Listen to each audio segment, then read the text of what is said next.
You've become a relic with a title we can't afford anymore." The words from Dr. Elliot Wilson's all-staff email burned on my computer screen. My hands trembled as I reread the announcement that had been sent to over 300 hospital employees. After careful consideration of our financial outlook, I've made the difficult decision to eliminate several administrative positions. This includes the role of Senior Hospital Administrator, currently held by Marissa Shaw. While we appreciate her 18 years of service, Northwood Memorial needs fresh perspectives to navigate today's healthcare challenges. Gina is stuck in the past, resistant to innovation, and preventing us from implementing necessary changes. I sat back in my chair, stunned by the public humiliation. My name wasn't even spelled correctly. I'd never been Gina to anyone. The personal attack was completely unprofessional, but then again, so was Dr. Wilson. My name is Marissa Shaw. I'm 44 years old, and until this morning, I was the Senior Hospital Administrator at Northwood Memorial Hospital in Portland, Oregon. I'd dedicated my entire career to this institution, working my way up from an entry-level position. I'd weathered budget cuts, staffing crises, and 3 major transitions in leadership. But nothing had prepared me for this. I heard a soft knock at my door. It was Vanessa, my assistant, her eyes wide with concern. "Marissa, I'm so sorry. This is awful. He can't just—" "He can," I said, taking a deep breath. "As Chief Medical Director, he has the authority to restructure administration. I knew something was coming when he canceled our last 3 meetings." Dr. Wilson had arrived 6 months ago with grand promises and an impressive resume.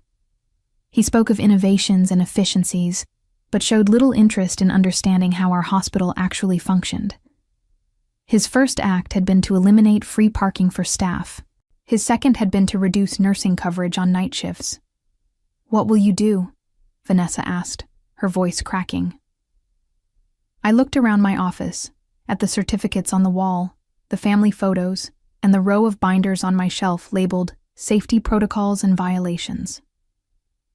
Those binders contained 18 years of meticulously documented safety concerns, staffing issues, and policy violations. Some were resolved. Many were not. "I'll be fine," I said, feeling a strange calmness settling over me. Sometimes being underestimated is an advantage. I stood up and started collecting my personal items, leaving the binders untouched. I had digital copies of everything. When security arrived to escort me out, another of Wilson's humiliating tactics, I was ready. I smiled, took only my personal belongings, and walked out with my head held high. That evening, I made a single phone call. The call was to Dorothy Winters, a former board member who had retired last year. She had been my mentor when I first joined Northwood Memorial and remained a close friend. "He did what?" Dorothy's voice rose with indignation when I told her about the email. "That's grounds for a defamation suit, Marissa." "Maybe," I said, pouring myself a glass of wine as I sat in my darkened living room. "But that's not the route I want to take."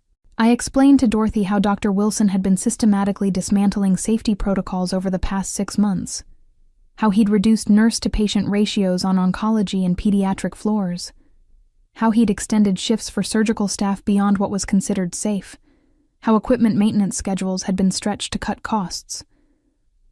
"The problem is," I continued, "he's been clever about it.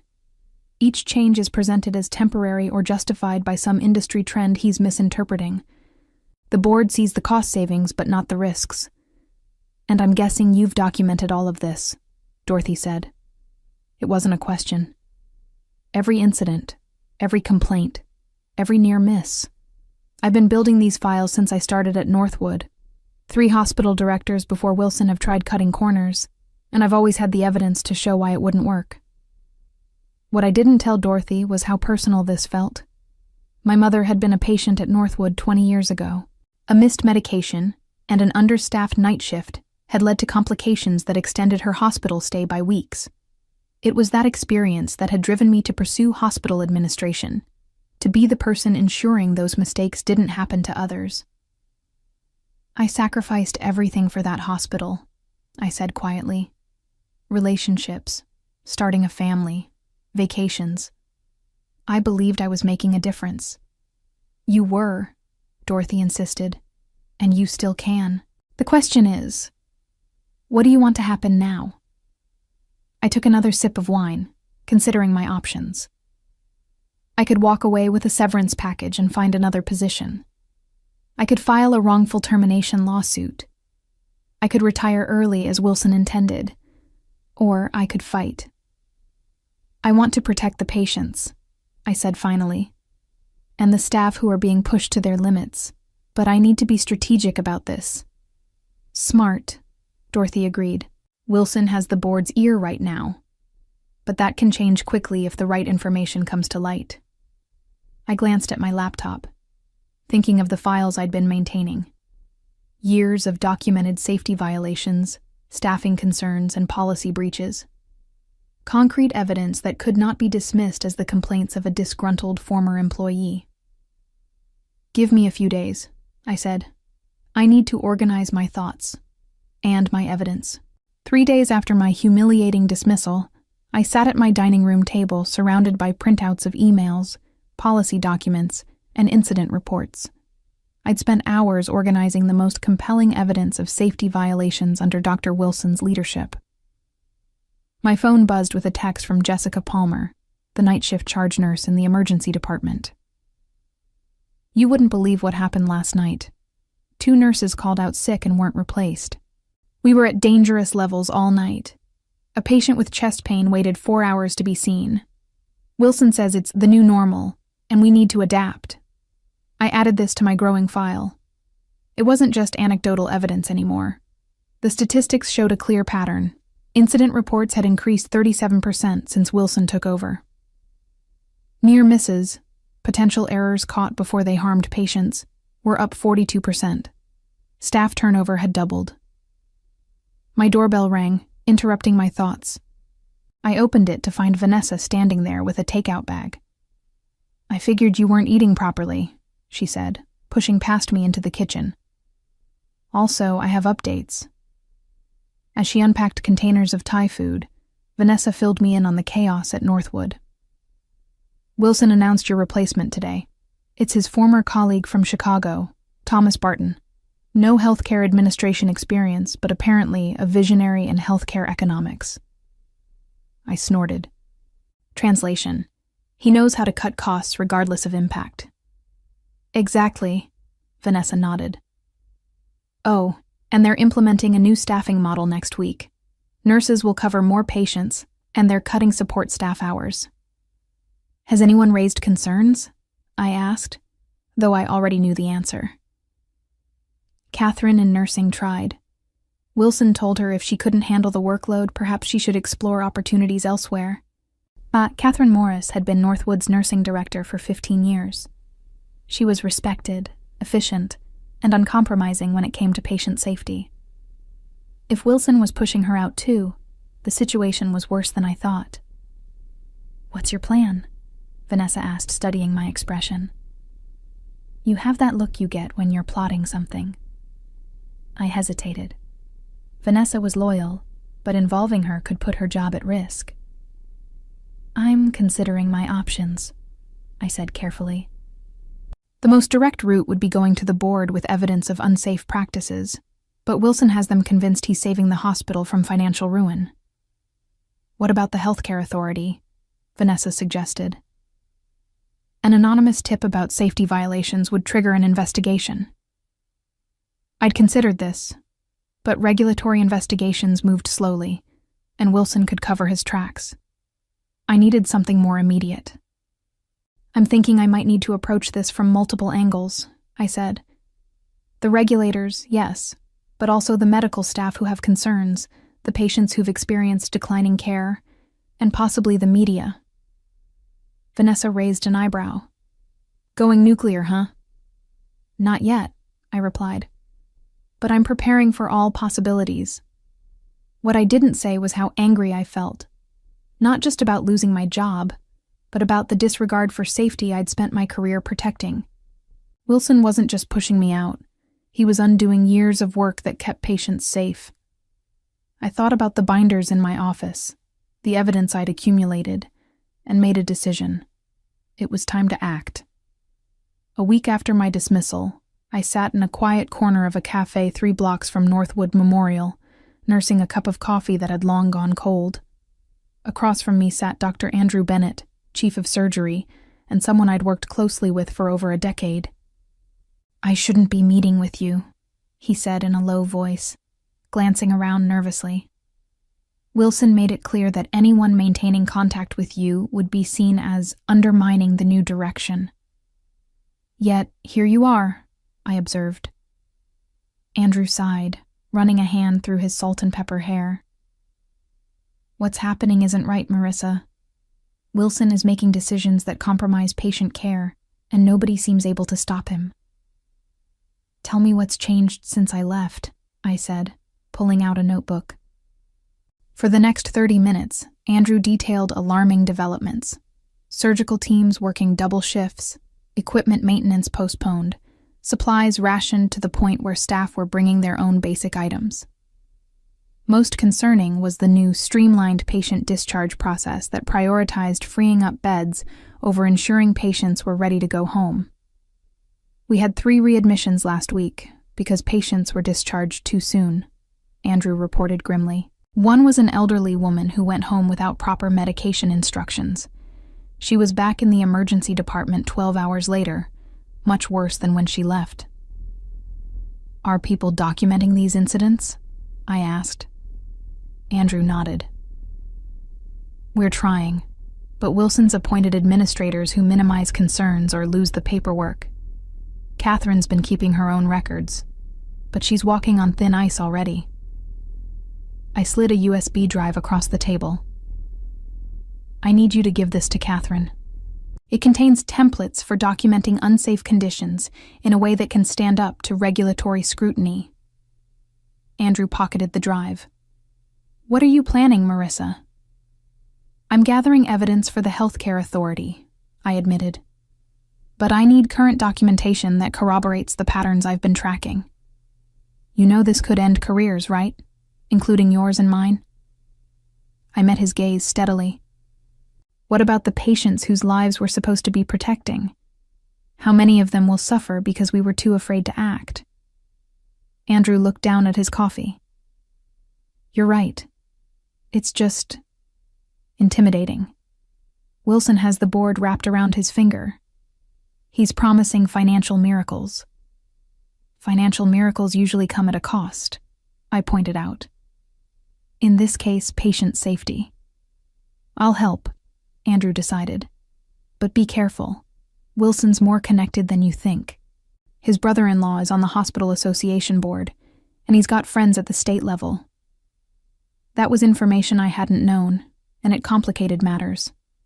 If Wilson had allies in regulatory bodies, my complaints might be buried or dismissed. As we parted ways, Andrew caught my arm. "There's something else you should know. Wilson's been telling people you were fired for incompetence, that you mismanaged budgets and falsified staffing reports. He's essentially blaming the hospital's financial problems on you." The accusation hit me like a physical blow. Not only had I been humiliated and pushed out, but now my professional reputation, built over 18 years of dedicated service, was being systematically destroyed. "Thanks for telling me," I managed, struggling to keep my voice steady. Walking back to my car, I felt a surge of anger unlike anything I'd experienced before. Wilson wasn't just endangering patients. He was attacking my integrity, my life's work. The gloves needed to come off. When I reached my car, I made a decision. It was time to involve someone I'd been hesitant to contact. James Lloyd, an investigative reporter who had covered healthcare issues for the Portland Tribune. He'd reached out to me years ago about a story on hospital administration, and I'd declined to comment. I found his card in my contacts and sent a text. "We should talk. I have information about patient safety risks at Northwood Memorial." His response came almost immediately. "Been waiting for this call. When and where?" James Lloyd was younger than I expected. probably in his early 30s, with intense eyes behind wire-rimmed glasses. We met at a park far from the hospital, where I laid out my concerns about Northwood under Wilson's leadership. "I've heard rumors," James admitted, recording our conversation with my permission.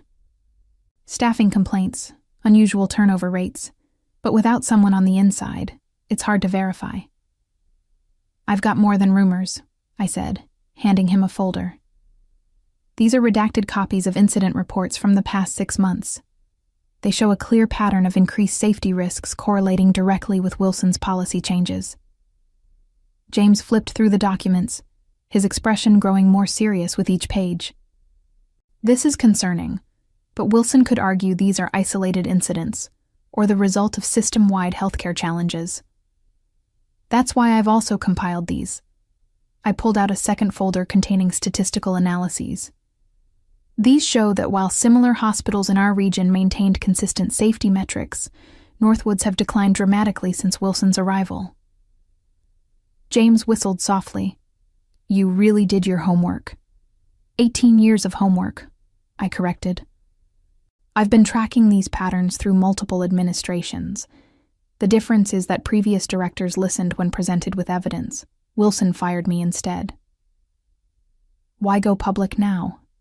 Why not take this directly to the board?" It was a fair question, and one I'd asked myself repeatedly. The board hired Wilson specifically to cut costs. They're seeing the financial improvements without understanding the safety trade-offs, and Wilson has convinced them I'm incompetent and bitter. James nodded slowly. "So, you need public pressure to force their hand." "Exactly. Once patients and the community understand what's happening, the board will have to act, regardless of Wilson's connections." "This is a solid story," James said. "But you should know what you're getting into. Wilson won't take this lying down. He'll attack your credibility, your motives." "He's already doing that," I pointed out. "At least this way, the truth gets told." As James packed up the documents, promising to verify my claims independently, I felt an unexpected twist of doubt. Was I doing this for the right reasons? Was it about patient safety, or was it about my wounded pride? The answer came to me as James asked one final question. "What's your best case outcome from this?" Without hesitation, I replied, "That Northwood returns to prioritizing safe, quality care over cost-cutting. Whether I'm part of that future or not is secondary." That evening, I received an unexpected call from Dorothy. "Wilson's making moves," she said without preamble. "He's been calling board members individually, telling them you're planning to sue the hospital for wrongful termination. He says you're fabricating safety concerns to strengthen your case." My stomach dropped. "That's not true. I have no plans to sue." "I know that, but they don't. He's poisoning the well before you can even approach them." This was a development I hadn't anticipated. Wilson was more strategically minded than I'd given him credit for. "There's more," Dorothy continued. "He's expediting his cost-cutting plans, implementing them all at once rather than gradually. It's like he knows a storm is coming and wants to secure as many changes as possible." That meant he suspected I was gathering evidence. Perhaps he'd been warned about my meeting with James. Or maybe Andrew's conversation with Catherine had been discovered. "What should I do?" I asked, suddenly feeling out of my depth. "Stay the course," Dorothy advised, "but be prepared for things to get ugly. Wilson's the type who's built his career on never backing down, never admitting mistakes." After we hung up, I sat in my living room, staring at the wall of evidence I'd assembled. I'd planned to move methodically, building my case before making it public. But Wilson was accelerating his timeline, which meant I needed to accelerate mine. I texted James, "How quickly can you run the story?" The headline appeared 3 days later. "Patient safety concerns plague Northwood Memorial Hospital." James had worked quickly, verifying my claims with other staff members and comparing Northwood's safety metrics with state averages. The article didn't name me as the primary source, but it did mention recently terminated administrative staff who had raised concerns. My phone began ringing almost immediately. First was Catherine, the nursing director. "It's a madhouse here," she reported. "Wilson called an emergency meeting for all department heads. He's furious, demanding to know who talked to the press." "Has he addressed any of the safety concerns?" I asked. "Not at all. It's all about controlling the narrative and identifying the traitors. He's threatened termination for anyone found to have spoken to reporters." Next was Andrew, who had a more measured take. "The medical staff are quietly celebrating. Someone finally said what we've all been thinking. The board is in emergency session right now." The most surprising call came from James himself. "You need to turn on Channel 4 right now." I flipped on the television to see Dr. Wilson standing at a podium, hospital administrators flanking him. His expression was grave as he addressed the cameras.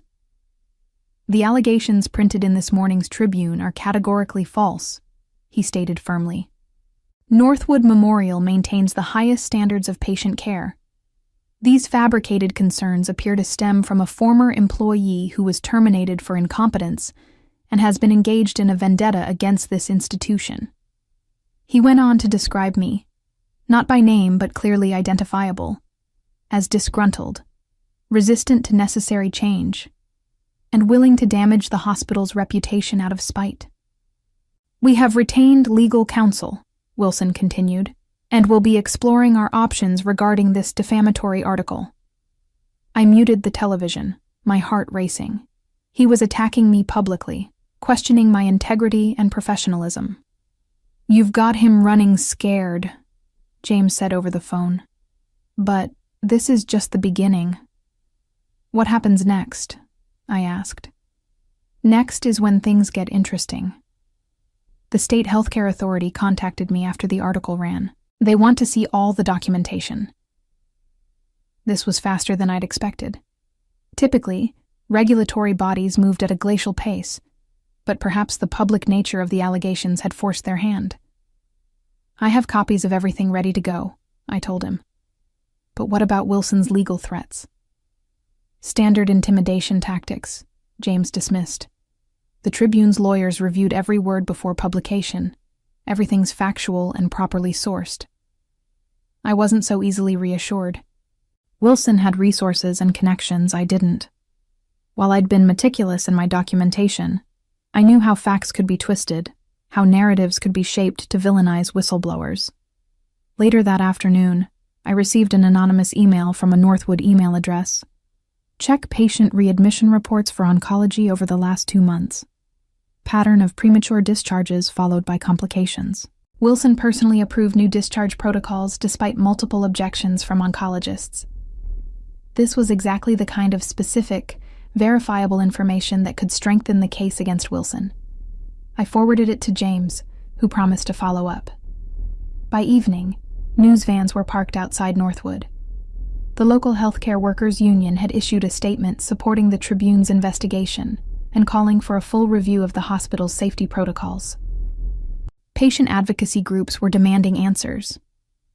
What had started as my private collection of documentation had snowballed into a full public reckoning. As I watched the coverage, I felt a strange mix of vindication and anxiety. I'd wanted to protect patients and hold Wilson accountable, but I hadn't anticipated how quickly things would escalate, or how personal the attacks would become. This was no longer just about my career. It was about the future of Northwood Memorial and the safety of countless patients. And despite Wilson's counteroffensive, I knew I had one critical advantage. The truth was on my side. 1 week after the Tribune article broke, the healthcare authority announced a formal investigation into Northwood Memorial. Inspectors arrived without warning, reviewed records, interviewed staff, and observed operations. Wilson was noticeably absent during their 3-day visit, represented instead by nervous administrators who struggled to answer pointed questions about staffing ratios and safety protocols. I watched from a distance, getting updates from Catherine and Andrew. The investigation itself was vindication, proof that my concerns warranted attention. But I knew Wilson wouldn't go down without a fight. On the 4th day, I received an unexpected visitor. Thomas Crawford, chair of the hospital board, stood on my doorstep looking uncomfortable. "Mr. Crawford," I said, genuinely surprised. I didn't expect to see you here." "May I come in?" he asked, glancing over his shoulder as if worried about being seen. I led him to my living room, where my wall of evidence was still displayed. He stared at it for a long moment before speaking. "The board has received the preliminary findings from the Healthcare Authority," he said gravely. "They're concerning. Significant safety violations, potential regulatory actions, possible fines." He paused. "They specifically cited decisions made under Dr. Wilson's leadership." I waited, sensing there was more. "We've also discovered financial irregularities," he continued. "Consulting fees paid to companies connected to Wilson's family members. Questionable equipment purchases from vendors where he holds interests." This was a revelation I hadn't anticipated. My focus had been entirely on safety violations, not financial impropriety. "The board has called an emergency session for tomorrow," Crawford said. "Wilson has been placed on administrative leave pending a full review." He looked at me directly. "We'd like you to attend the meeting, to discuss next steps." I'd imagined many outcomes when I began this process, but reinstatement had never been one of them. I'd assumed my career at Northwood was over, regardless of how things played out with Wilson. "Are you asking me to return?" I clarified. Crawford nodded. "The board recognizes we made a serious error in judgment, both in hiring Wilson and in allowing your termination. Your knowledge of the hospital's operations is exactly what we need right now." The board meeting was tense, with members clearly divided on how to proceed.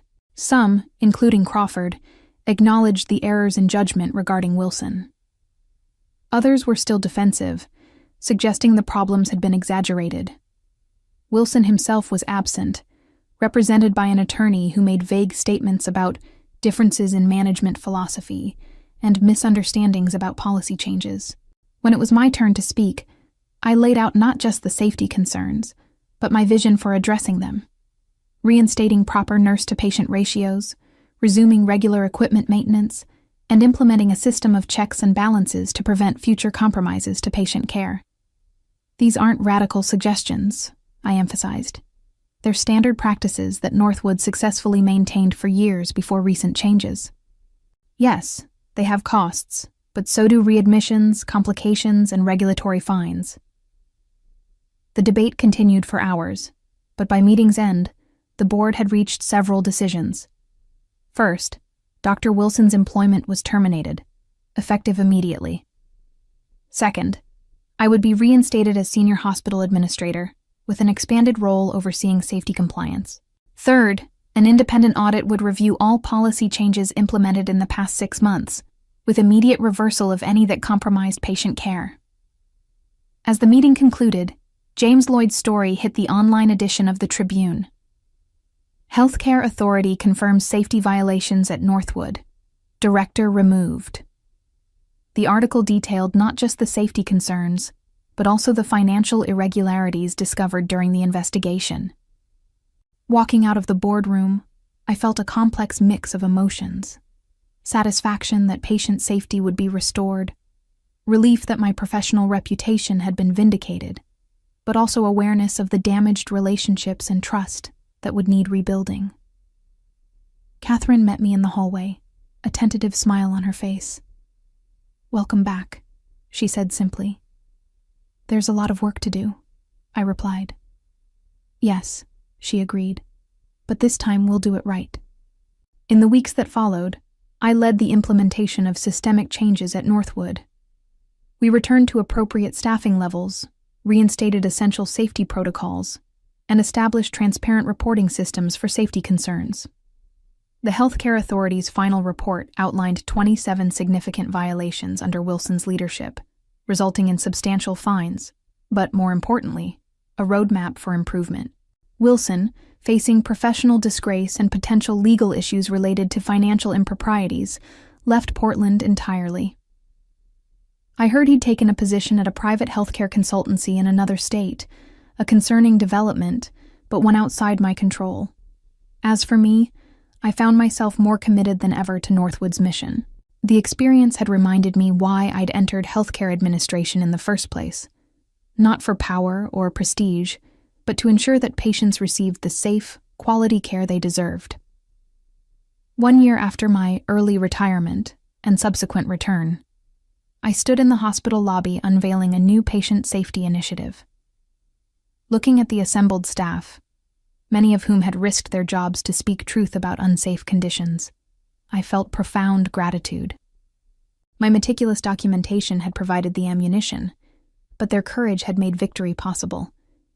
We had transformed a potential tragedy into an opportunity for renewal, proving that sometimes the best revenge isn't punishment,